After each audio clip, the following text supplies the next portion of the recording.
In this clip, you will learn to create a reproducible script that you can use to download the Titanic disaster dataset directly from the Kaggle website.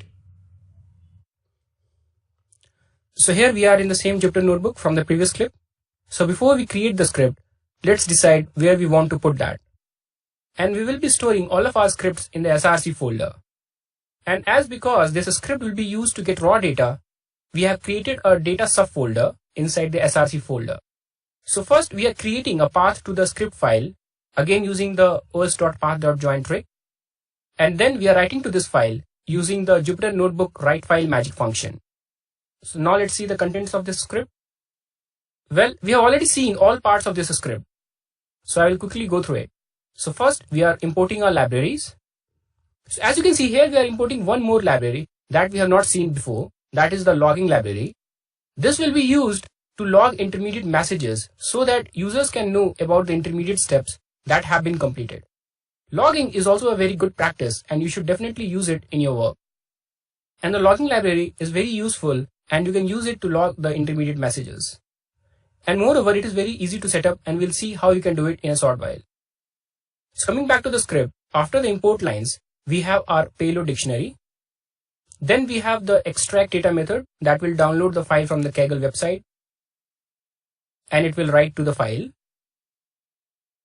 Then we have created a new method named as main.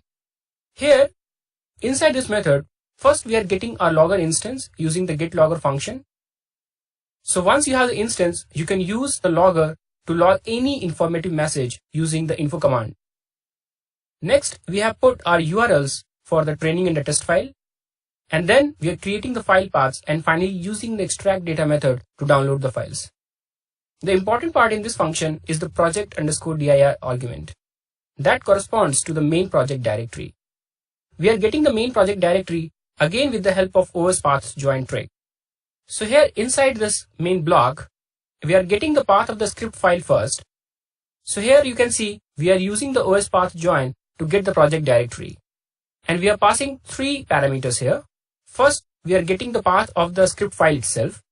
Then we are appending the parent directory couple of times.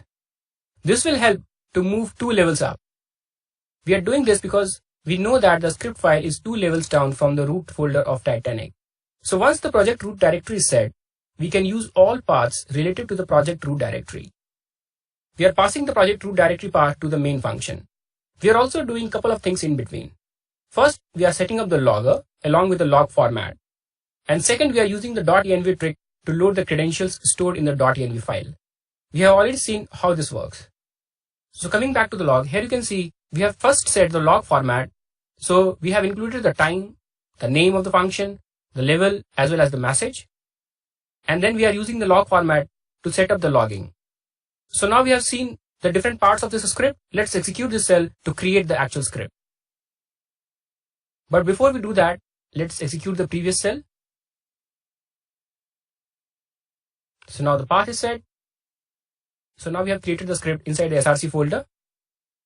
So in the next cell, we are executing the script in the Jupyter notebook itself. Great. So finally, we have successfully downloaded our datasets using the script file. So now we have the raw data and we will be using this raw data in upcoming modules and will build the predictive model to predict the survival from the Titanic disaster. But you can use the learnings of this course to other datasets as well. So before we close this module, let's see some of the resources from where you can find some interesting datasets that you can use as playground and hone your skills.